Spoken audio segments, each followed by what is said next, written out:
Siamo pronti per presentare l'ospite, un gradito ritorno, quello di un mio caro amico Corrado Callegari di Prima il Veneto, che è un movimento indipendentista, ex deputato della Lega Nord, ex segretario provinciale a Venezia del partito del Carroccio, un bossiano della prima ora. Ciao, buonasera Corrado. A tutti e ciao Enzo, e grazie per il tuo invito. Sai che io vengo sempre più che volentieri alla tua trasmissione. Grazie, che è una trasmissione libera dove si può parlare liberamente con il proprio pensiero. Questo è poco ma è sicuro. Allora non posso non coinvolgerti sul tema del giorno. Per voi indipendentisti si fa sempre più difficile perché l'autonomia ha cominciato a camminare. Dicono che è solo una questione di tempo. Io nutro qualche dubbio al riguardo, ma io non ho la tua esperienza parlamentare. Ci puoi spiegare come stanno effettivamente le cose? I veneti possono gioire o devono ancora aspettare un po' di tempo? No, io penso che questa sia un'illusione che ha una natura di tipo politico elettorale, cioè adesso ci avviamo alle elezioni europee, entrambi gli schieramenti avevano bisogno di motivazioni per fare la propria campagna elettorale. Ovviamente il centrodestra porta avanti come un successo la realizzazione di questo provvedimento della legge delega sul federalismo e sull'autonomia, e la sinistra invece si straccia, come ha sempre fatto, le vesti, no, si spacca il paese. Nella realtà sono delle buttate elettorali, perché questa riforma qua, con la legge delega, che non è prevista dalla Costituzione per la realizzazione dell'autonomia delle regioni, è un pateracchio che hanno costruito ad arte per non arrivare mai all'autonomia. Sei convinto di quello che dici? Sì, che è molto semplice. L'articolo 1 prevede che le 15 materie più importanti che devono, perché saranno previsti 2 passaggi, prima le 15 materie e poi le altre 8, per passare devono avere il via del governo e del Parlamento una volta che sono realizzati i LEP.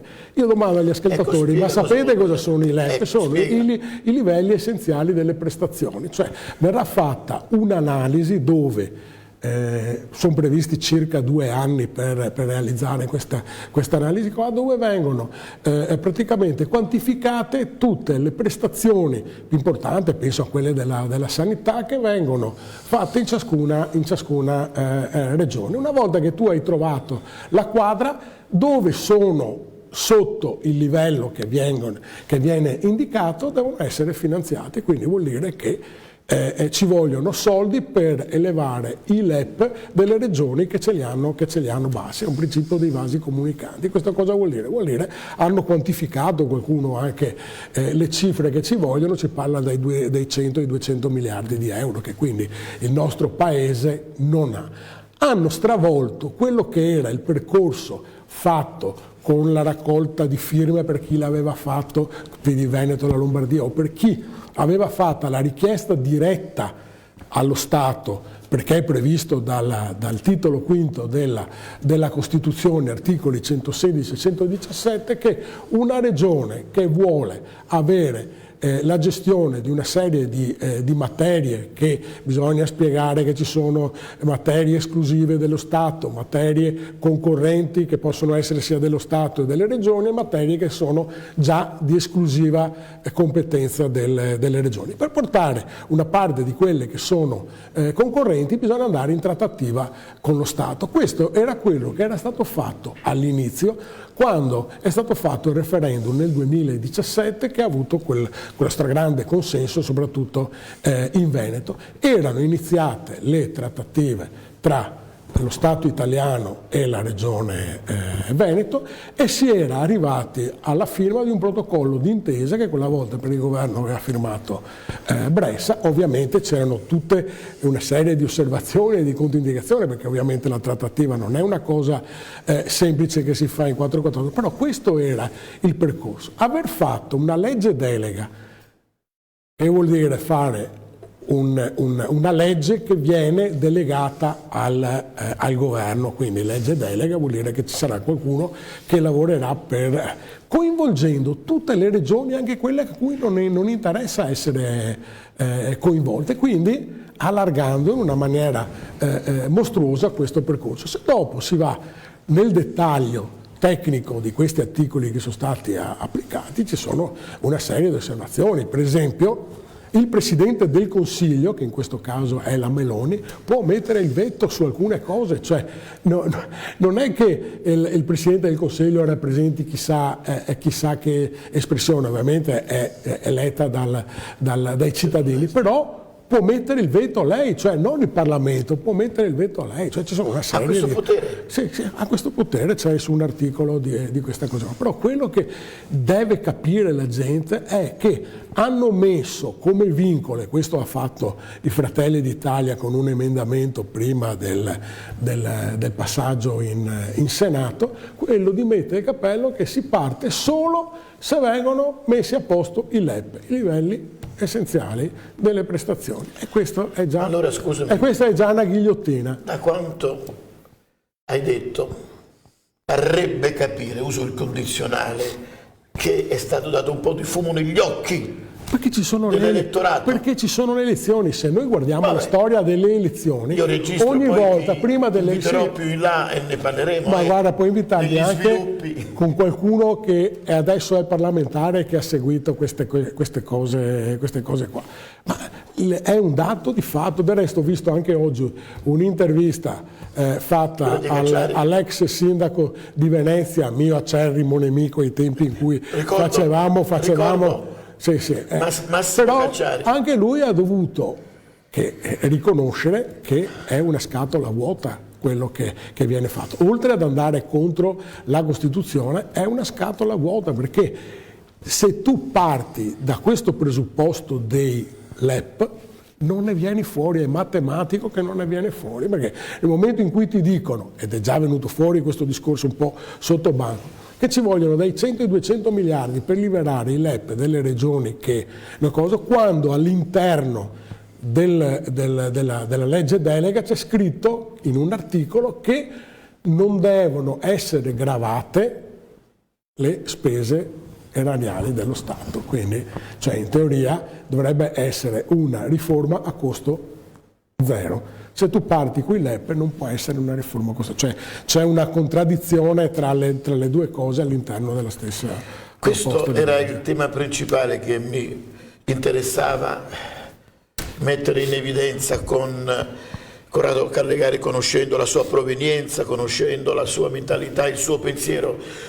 Cosa si può fare e cosa si deve fare per il settore dell'agricoltura in crisi? Io ho rivolto il mio j'accuse all'indirizzo dell'Europa, un'Europa matrigna da cui uscirei domani mattina. Il tuo parere e dopo apriamo i centralini. Allora, è vero, sarà un inferno l'Europa. Ed è diventata un inferno l'Europa. Perché il potere contrattuale del nostro paese è pari a zero, con il fatto che, lo dico sempre ogni volta che veniamo in trasmissione, che noi abbiamo un debito pubblico altissimo e che è in mano questo debito pubblico alle finanziarie tedesche, francesi e di altri paesi. Noi non siamo liberi, quindi siamo costretti ad accettare le regole che ci impongono. Il meccanismo è molto semplice. Purtroppo uno di quelli che ha indebitato il nostro Stato, soprattutto con il debito pubblico, è Craxi, cioè quello che fa un attimo un po' mi fa un po' sorridere è questo, perché il debito pubblico è esploso particolarmente negli anni. Sì, ma ha iniziato negli anni '80, cioè proprio con la sua gestione di dare il benessere, un maggior benessere, quello che abbiamo vissuto negli anni '80, è stato perché è stato finanziato con il debito pubblico, che dopo è esploso fino ad arrivare, quest'anno si parla che potrebbe arrivare ai 3.000 miliardi di euro. Insomma. Cifre assurde. Allora, quando tu sei preso per il collo dagli strozzini, sei quasi ricattato quasi. Ma è così, ma non solo sull'agricoltura. Il problema della Meloni, come anche di chi è venuto prima di lei, cavalcando promesse e slogan, finisce che dopo, quando tu vai al governo, impatti con la realtà che è c'è un muro completamente diverso, perché se dovessimo pensare a quello che ha detto sull'immigrazione, sulle accise, sulle tasse, su tante altre cose, non ne ha rispettata neanche una, perché dopo la realtà è completamente diversa da quello che quando tu stai all'opposizione è un discorso, quando vai a governare è un'altra cosa. È la stessa roba di quel presidente che hai citato tu, che io ti dico, sai che sono sempre anch'io molto franco, bisognerà aspettare quello che lui farà, anche perché sappiamo da dove proviene lui viene dal gruppo che si riunisce a Davos, cioè del World Economic Forum, dove ci sono tutti i padroni economici della terra, quindi quelli che a volte la gente chiama come poteri forti, quelli che prendono le decisioni, quello che è lì che e lui appartiene proprio a un membro attivo di questa cosa. Quindi anche quando si è fatto vedere che con la sega, cosa era quella dei boschi che tagliava, cioè è da vedere, e vedremo se poi gli argentini saranno contenti. È ovvio che quando c'è una crisi economica come quella che c'è stata e che c'è in Argentina, è ovvio che si appare un uomo forte, la gente lo vota. Del resto ricordiamoci che anche il vituperato Hitler, con quello che ha fatto, da dove è venuto fuori? Dalla famosa crisi economica della Germania del 29. Cioè, questo è, quando c'è la crisi economica, la gente che ha l'acqua alla gola, e quando viene uno che passa, che fa promesse, che incitano, montano sulle tre. Dopo bisogna vedere se tutto quello che viene detto viene realizzato. Io nel mio percorso politico ormai sono diventato molto scettico, non credo più Hai maturato anche una bella esperienza in Parlamento, non è da tutti questo. Prendiamo questa telefonata e poi c'è quel bel video su Prima il Veneto. È opportuno che la gente sappia qualcosa di più su questo movimento indipendentista, rappresentato questa sera da Corrado Callegari. Non so se mentre io parlo la regia va nella mia ghiacciaia a trovare il contributo, dove il Papa si congratula con i ladri, dice: andate a rubare nelle case perché gli italiani sono attaccati alla ricchezza, così cominciano. Questo mi è sfuggito. Non so se, eccolo qua, anche i ladri spesso ci aiutano a non essere avari, perché dice il Papa, noi siamo troppo avari. I ladri portandoci forse via. Magari fa riferimento a chi va a rubare una mela al mercato, non penso che faccia riferimento a quelli che entrano dentro nelle case e pestano le persone che sono dentro, le sequestrano. Ci metti anche del tuo, tu, come provocazione? No, ma cioè, io penso questo, insomma. Cioè, ma come può un Papa rilasciare simili dichiarazioni, esortare i ladri ad andare a rubare perché aiutano io spero che sia stata un'intervista travisata. No, anch'io pensavo, appena ho letto la notizia, ho pensato alla classica bufala, ma la fonte è certa, era anche perché sennò bisognerebbe che andassimo tutti in Vaticano. Scusami, cioè, per dire, cioè, è un invito a questo. Ad andare per me non andare in Vaticano, mi piace questo. Io penso che sia stata la notizia è vera, me l'ha data Davide Baraldi, la mia sentinella di Modena. Avesse avuto un calo di zuccheri, non lo so.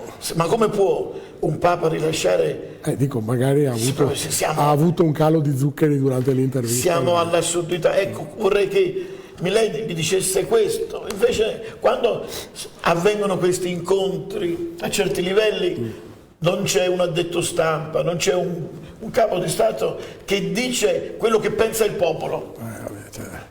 Sai, ci sono delle regole. Hai visto che anche Macron e la Meloni se ne sono sparate addosso di tutti i colori, eppure quando si vedono baci, abbracci, strette di mano e cose del genere. Ma io non accetto questa realtà, sarà perché io ho il mio carattere. Allora dovresti andare a Roma in Parlamento e vedere i parlamentari dopo le schermaglie politiche dell'aula, quando vanno alla buvetta, quando che vanno in ristorante. Tutto ai danni dello Stato. Questo fa parte. C'è una cornice da rispettare esterna. Mamma mia, ecco perché, consentimi di dire che gli italiani si allontanano sempre di più dalla politica, non c'è niente da fare. Regia, Facciamo vedere, dai, un omaggio al nostro ospite, a questo movimento indipendentista che hanno tanto coraggio. Quando vuoi, grazie.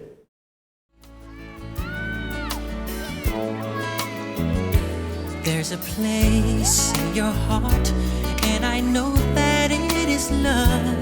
And this place is much brighter than tomorrow.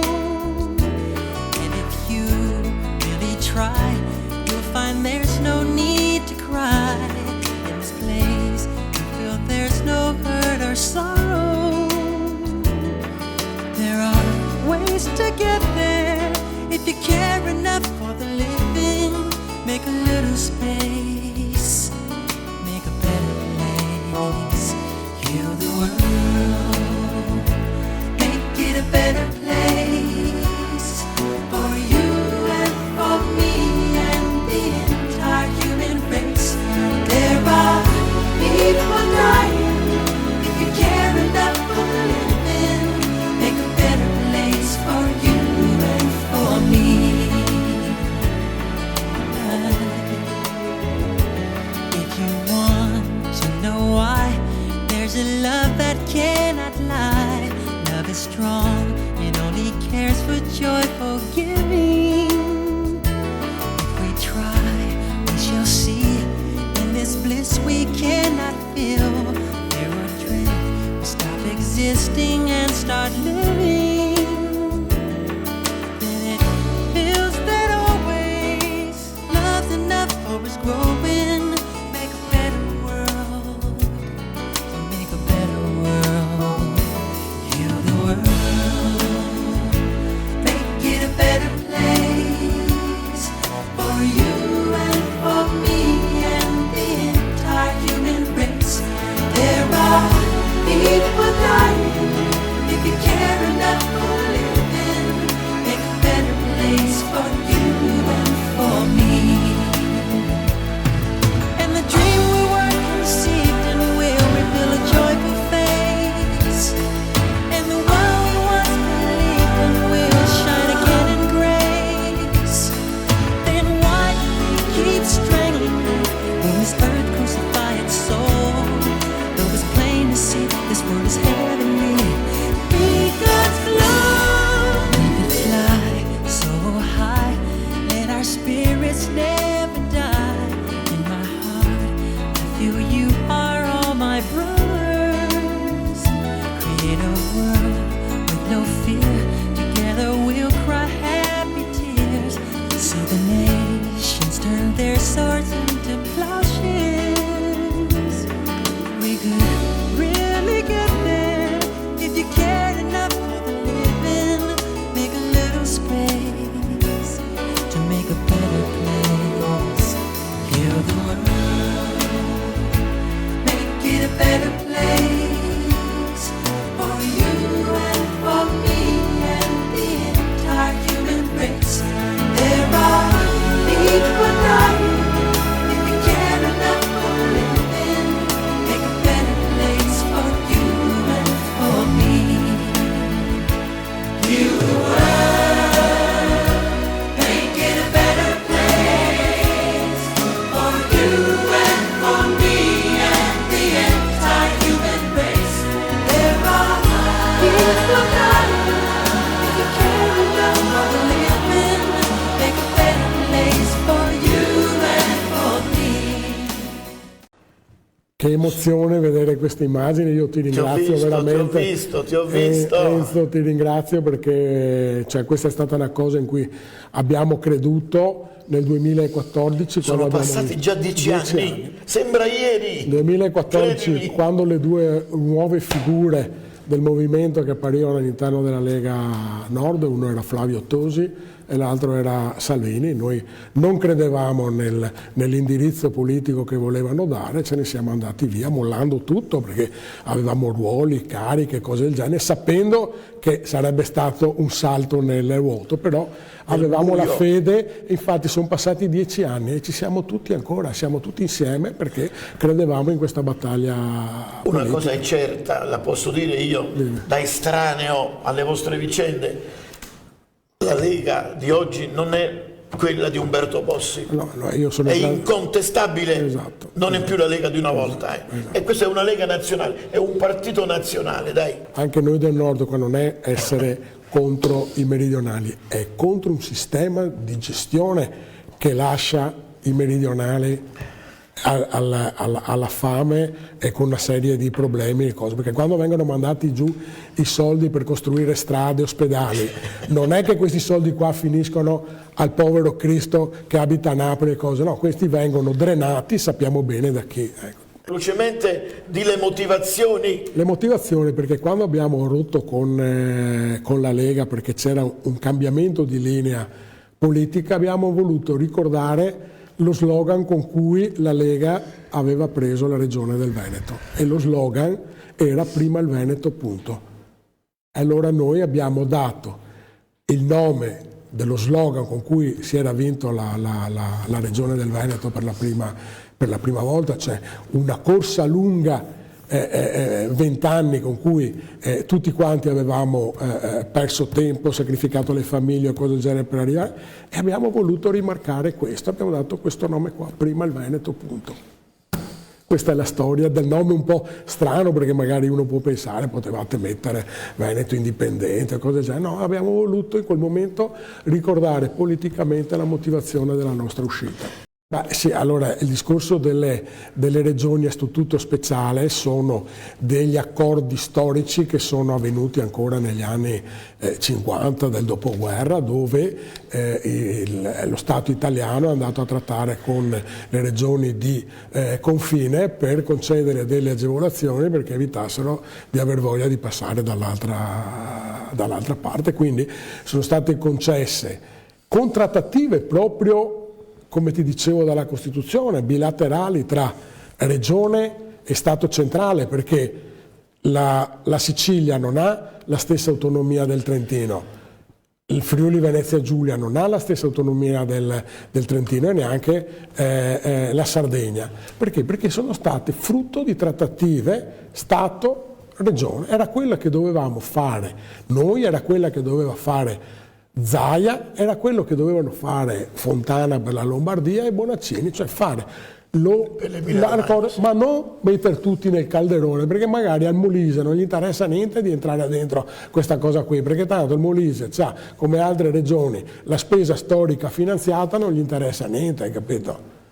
Questo invece Calderoli, per darsi da fare di per più. me Calderoli, in malafede, perché a questo punto uno può pensare in malafede, si è incanalato per questa strada qua, che poi non è la sua, perché ricordiamole, in aula la Gelmini non ha votato contro, pure il suo partito ha votato. Perché? Perché la Gelmini è stata quella che ha instradato col governo precedente il processo dell'autonomia tramite la legge delega, quindi poi tra le altre cose Calderoli non si è inventato niente, cioè ha preso una cosa che aveva fatto già allora la Gelmini, hai capito? Ma quindi è andato su questa strada qua, ma tu non puoi andare su questa strada qua, a parte che Calderoli ne ha fatti anche altri, vabbè, insomma, quindi...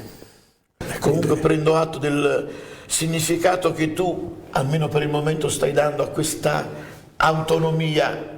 Mi sembra di capire che sei un po' pessimista pensa che sugli sviluppi. Calderoli, che adesso si è fatto la pagina Instagram con scritto dietro orgoglio italiano con la bandiera italiana, quando veniva a Venezia, che ero io che organizzavo insieme con altri la festa di Venezia, con lui partecipavo all'alza bandiera con la bandiera della Padania. Questo per dirti altro, cioè 9:30 della mattina, 10 della mattina, sul palco che avevamo a Venezia, tira su la bandiera della Padania. Adesso questo si fa la foto in Instagram con scritto orgoglio italiano. Quando parli di coerenza e di linea cosa. Noi di prima il Veneto abbiamo avuto il coraggio di essere coerenti con la nostra storia, e nel 2014, quando abbiamo visto che il partito non era più sulla linea politica di Bossi, siamo usciti tutti.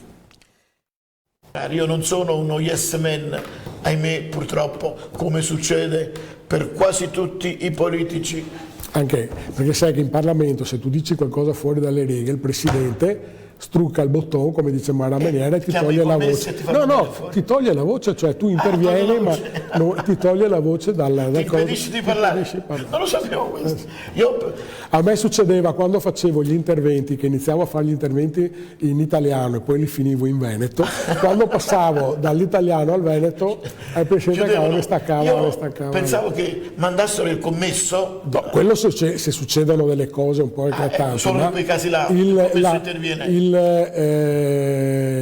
Il microfono te lo attiva il presidente della... Quindi per ogni parlamentare il presidente di turno può schiacciare un bottone e ti toglie la parola. No, perché Ti toglie l'audio. prima te la dà e te la toglie quando sfori nel tempo, oppure quando che magari Bene. vai fuori dal seminario. Grazie per questa notizia, non la sapevo. Dell'agricoltura, ogni volta che è stato deciso di abbandonare certe coltivazioni, penso anche ai vigneti, c'è stato un periodo in cui l'Europa ti dava i soldi se tu andavi a distripare una parte dei tuoi vigneti, e quindi è una politica che fanno, bisogna vedere qual è la motivazione, perché ufficialmente avevano sempre detto perché come è successo con le barbaldietoli di zucchero del genere, per non diciamo sbilanciare il mercato comune europeo. Poi è anche da capire chi pilota questo, perché sappiamo che per tanti anni è sempre stato l'asse franco-tedesco che ha pilotato la politica dell'Unione Europea, per questo che poi l'Inghilterra se n'è andata via, perché non poteva certo accettare che fossero Francia e Germania a imporgli le regole. E qua adesso la protesta dei contadini parte anche degli agricoltori, parte anche da queste imposizioni che vuol fare l'Europa, e quindi le proteste sono giuste. È vero anche quello che dice comunque il presidente della Coldiretti, che l'agricoltura è sempre stata aiutata, cioè nel senso che sono sempre stati dati dei fondi all'agricoltura, ma perché l'agricoltura rappresenta un elemento importante di sostenibilità della nostra terra, cioè è importante avere aree verdi, importante avere aree coltivate, perché cioè, ci guadagnano tutti, non solo l'agricoltore che pianta il seme della coltura, hai capito? Cioè ci guadagnano tutti, e quindi da sempre c'è stato nel passato i PSR famosi, che erano il programma di sviluppo rurale. Però è anche vero che quando ci sono delle imposizioni, come sta cercando di fare l'Europa in questo ultimo tempo, finalmente gli agricoltori si sono mossi. Mi aveva sorpreso i nostri, come giravano in Facebook certe immagini dove c'era l'agricoltore che dormiva davanti e anche i mezzi di informazione non davano quella necessaria ma devono di notizie. Devono essere le associazioni di categoria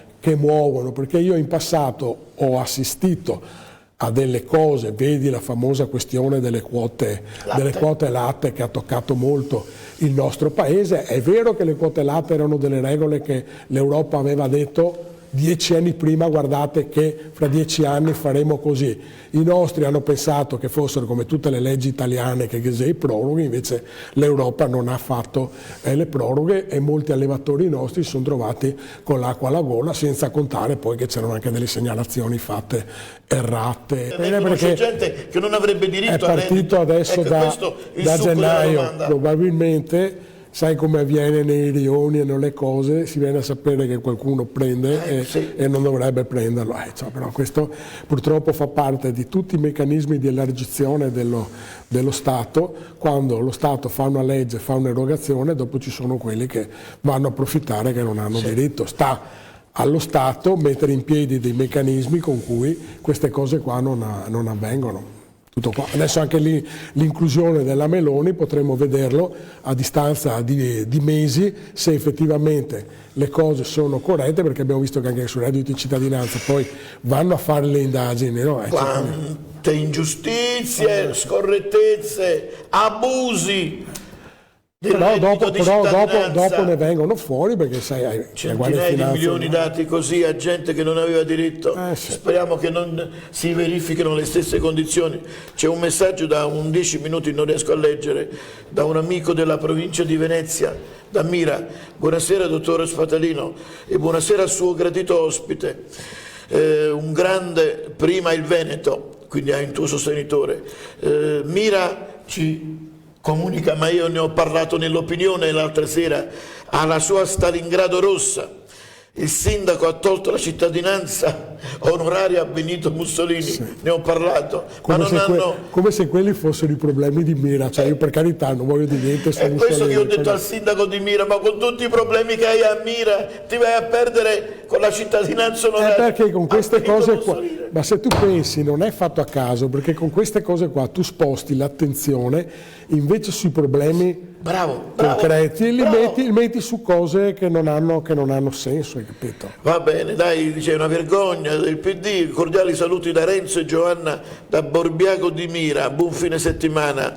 Ricordo comunque che a Mira hanno vinto anche i 5 Stelle. Cioè, prima di questo sindaco qua, il sindaco precedente, Maniero, era un sindaco eletto con la stragrande maggioranza di voti come Movimento 5 Stelle, poi è andato a fare il parlamentare, ha lasciato il comune e adesso il comune è ritornato alle origini con il PD, insomma.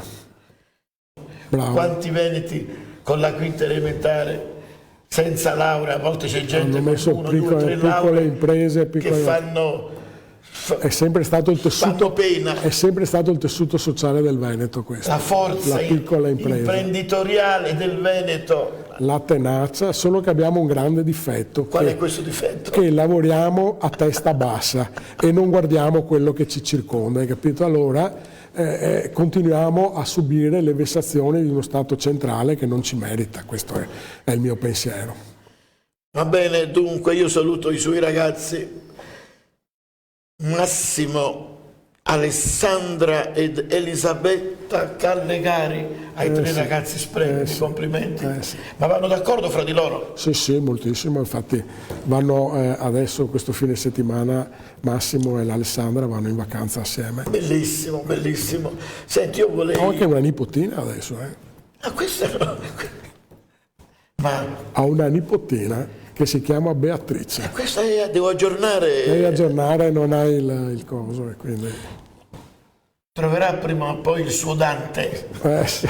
Dante e Beatrice. Sì. A Napoli tanti anni fa c'era a Piazza Dante, andavamo spesso noi, un ristorante, ti parlo di 50 anni fa, Dante e Beatrice, chissà se c'è ancora.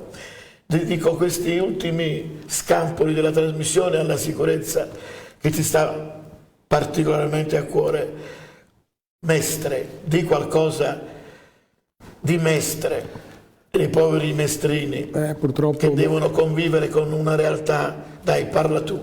Lì Mestre è il risultato di decenni di non controllo del territorio da parte delle giunte che ci sono stati negli anni 80-90, dove era permesso tutto e di più. È ovvio che quando tu non fai dei controlli a tappeto, io mi ricordo quello che faceva il grande Gentilini a Treviso, con cui io ho avuto degli splendidi... Il sindaco sceriffo per eccellenza. Gli splendidi, sindaco di Treviso. Gli splendidi rapporti con lui. È ovvio che ti trovi in una condizione del genere. Mi ha deluso tantissimo le giunte di centrodestra che ormai da quasi 10 anni stanno governando, dove praticamente anche loro non hanno fatto di fatto niente per cercare di...